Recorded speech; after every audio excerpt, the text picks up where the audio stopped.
Shalom, Israel.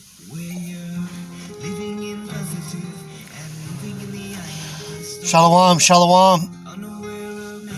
It's your brother J.D. Nija, back with the message of edification and exhortation for the children of Israel.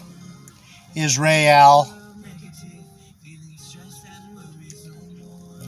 144,000 elect men, and the 1/3 remnant, men, women, and children who are going to get up on out of here with us.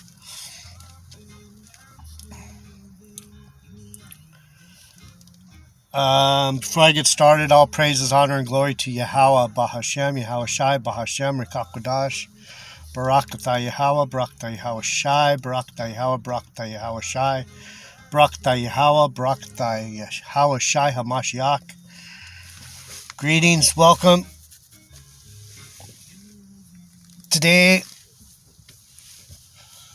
I am going to continue in the book of Nahum. If you were here yesterday, Nahum goes into the destruction of Nineveh, but this prophecy is parabolic. It's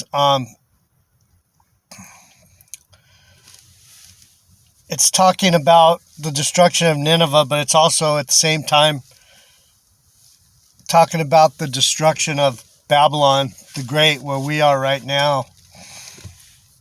And how the Lord's going to do it, and how it's going to look, or how it looked to Nahum at the time of this vision that he had. So I got through chapter 1. It was the jealous and powerful God and a wicked counselor. The wicked counselor is these Edomites, these other nations that are coming against the nation of Israel over the last 500 years or so, and off and on through all the way back to the original Egyptian captivity, through the Babylonian, Persian, Greek. Now we're in the renewed Roman captivity, the Roman era, New Babylon, the New Babylon Roman era. And Nahum has quite a bit to say about how it's going to look when the Lord comes back to destroy these wicked, vile Edomites.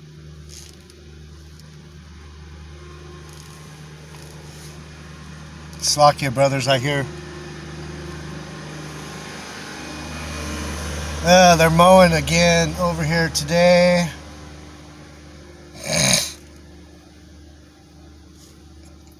Damn gardeners. I was one of them. But anyhow, chapter 2 of Nahum, the prophet Nahum,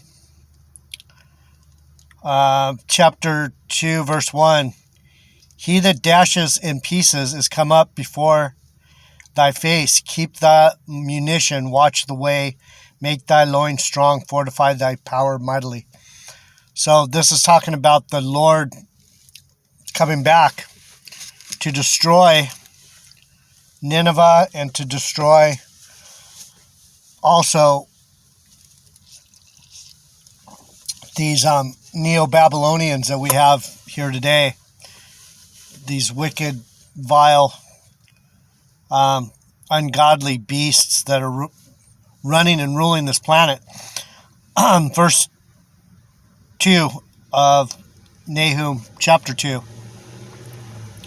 For the Lord has turned away the excellency of Jacob as the excellency of Israel, for the emptiers have emptied them out and marred their vine branches. When it say he has turned away, that's better translated as will restore. He will restore Jacob, and he will restore the excellency of Israel. It is that was one of those transliterations that was meant to confuse.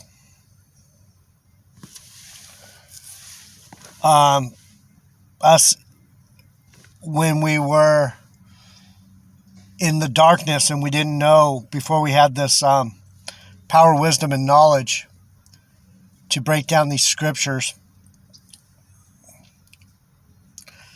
So chapter 2, verse 3. The shield of his mighty men is made red. The valiant men are in scarlet. The chariots shall be with flaming torches in the day of his preparation, and the fir trees shall be terribly shaken. Let's see what it says about fir trees. Cypresses, the big, tall evergreens, are going to be trembling because they're probably going to get burnt up by the flaming torches of the chariots.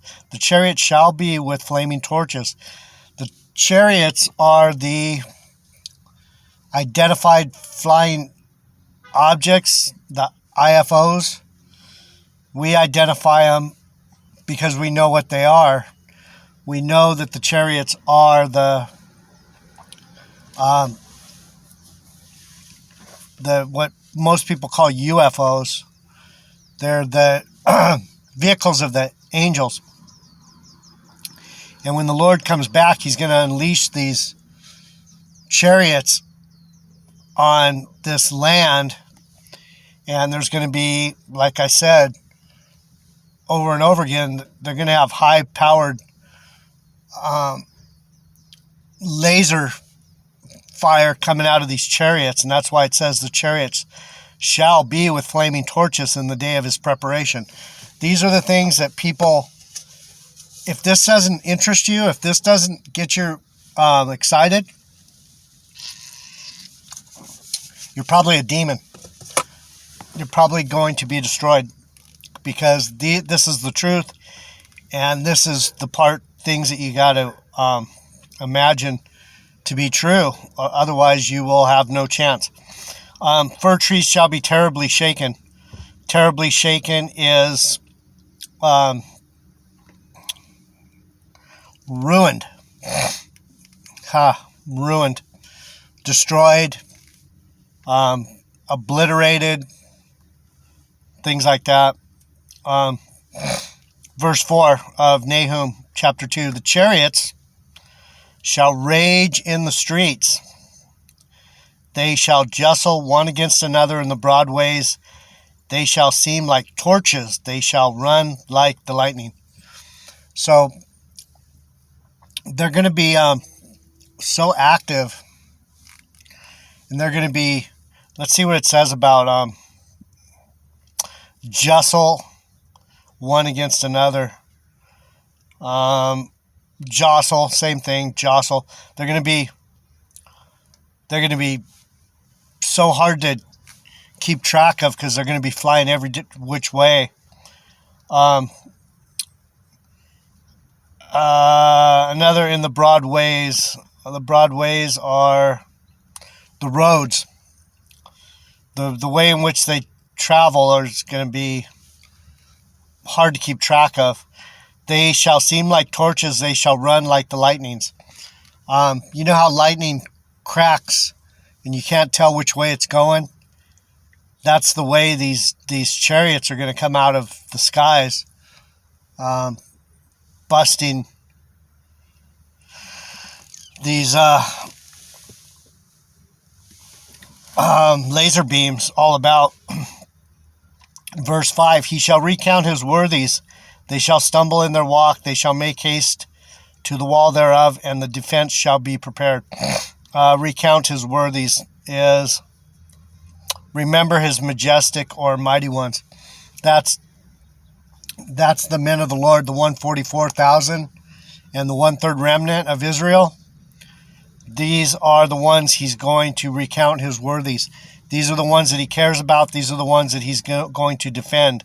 They shall make haste to the wall thereof, and the defense shall be prepared. We will make our way to the walls of defense.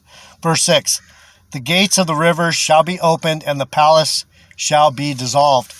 The crap, these fortified places that these people are going to be hiding, and this and that, they're not going to be able to withstand the coming of Yahweh B'Shem Yahweh Shai and the angels in these chariots. They will be dissolved. Let's see what dissolved says. Melted.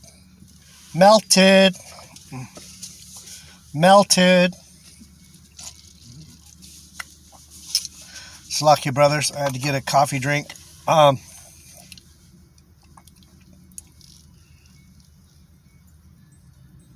Melted. You know what? High-powered, concentrated radiation laser beams do is it melts everything. That's why it says the palace shall be dissolved. It'll be melted. And Huzzab shall be led away captive. She shall be brought up, and her maids shall lead her, as with the voices of doves, tabering upon their breasts. We're gonna capture a lot of these high-ranking Edomites. We're gonna capture them and put them in chains, and bring them before the gates of the nobles. But Nineveh is of old like a pool of water, yet they shall flee away. Stand, stand, shall they cry, but none shall look back. Let's see what it says about stand. 8. Halt. They're going to be trying to get them to not run away, but they're going to be so scared they're going to run. And look back is turn. They won't turn. They won't even hear it. They'll just keep running. Verse 9, take you the spoil of silver, take the spoil of gold, for there is none end of the store and glory out of all the pleasant furniture. See what it says about pleasant furniture. Desirable. Plunder their treasures and their desirable goods. So when it says take you the spoil of silver, take the gold, there is no end to the store and glory out of all the desirables. There's going to be so much booty, goods, just innumerable amount of riches that we're going to be gathering back to Israel once Yahushua comes with these chariots. We're going to be, it says there's no end to it. We're going to grab things that these Edomites didn't even know were here. We're going to be able to extract the gold and silver from everything. We're going to be able to extract everything and put it in its proper place again.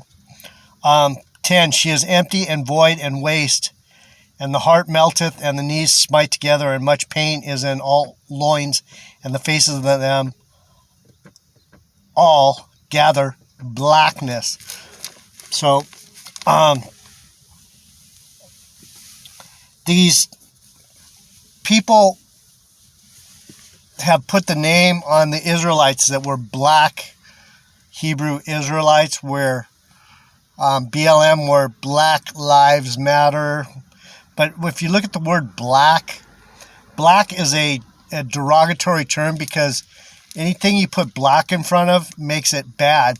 If you have magic and you make it black magic, it's bad magic. What's another example?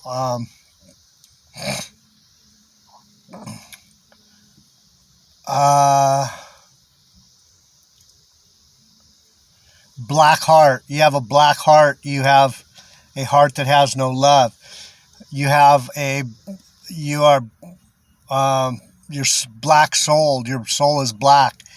You're a wicked soul. So when the word black has such a negative connotation, that's why they put it on us. But what's going to happen is this blackness is going to be put onto this wicked blackness that they try and make us is going to be put onto them in a way that you can't miss it. That you will see what blackness really is, and that's why it says, "And the faces of them all gather blackness." Let's see what it says. 4 of 10 is drained of color. They are drained of color. So when you think of an Edomite, Esau, the name Esau means, when Jacob saw Esau come out, he said, Esau, which means wasted away. He lost his color. So when you see that their faces will gather blackness, you will see that the true blackness is people that are drained of color. They'll be the white folk are going to be these people of blackness, this black magic, this black arts, the black candle, the black heart, blackness. Let's see. She is empty and void, means she is desolate. There's nothing left. She's not going to have. Esau Edom's going to have nothing left. And the heart melteth, and the knees smite together. They shake. And 3, and much pain is in all the loins. In the every side, the loins will be knocking together on every side. They're basically going to be weak in the knees because it's going to be so brutal what they're going to go through. So the next little section is called God's wrath, and verse 11 of Nahum 2. Where is the dwelling of the loins and the feeding place of the young lion, where the lion, even the old lion, walked, and the lion's whelp, and none made them afraid? So we're looking for our homeland. We're looking for this place where we're in control, and we're in righteousness, and we're in order. That's the dwelling place of these lions and these young lions, even the old lion. Let's see what it says about the old lion, the lioness, and the cub, the whelp, all the lions, the females, the king lions, the males, and the children. None will make us afraid. Verse 12, the lion did tear in pieces enough for his whelps, and the strangled for his lioness, and filled his holes with prey, and his dens with raven. Raven, torn flesh. That's funny. It says raven, because we know Benjamin, my tribe, will. The blessing for Benjamin from Jacob was Benjamin will wake early, hunt at noon, and bring back the spoil in the evening. Benjamin is as a ravenous wolf. We are one of the most brutal, warlike tribes of all the tribes. The only one that can compare probably is Gad, and maybe Simeon, as far as just merciless when it comes to caring for our tribe and our people. So when it says raven, and being that it means torn flesh, that makes a lot of sense when you think of this tearing in pieces. The lion did tear in pieces enough for his whelps, and strangled for his lioness. Let's see what it says for strangled. Killed. Killed for his woman.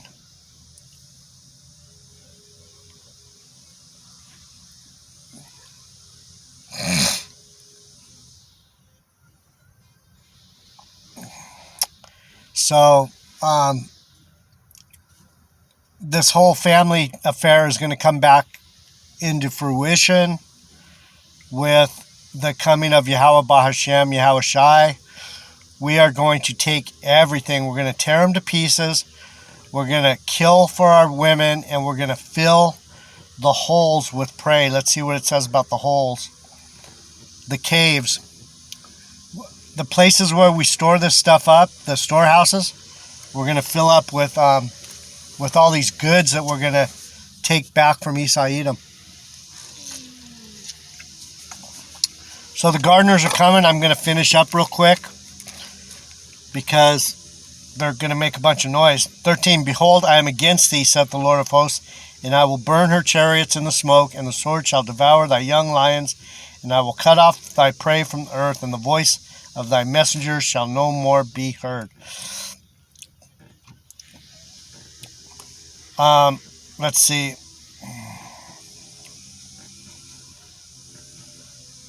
Her chariots, 13.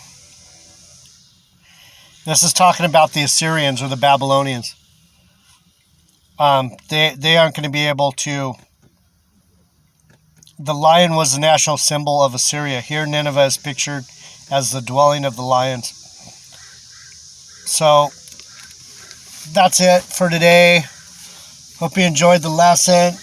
Remember, it's parabolic. So it was talking about the end of the downfall of Nineveh at that point, but it's also talking about the fall of this wicked nation.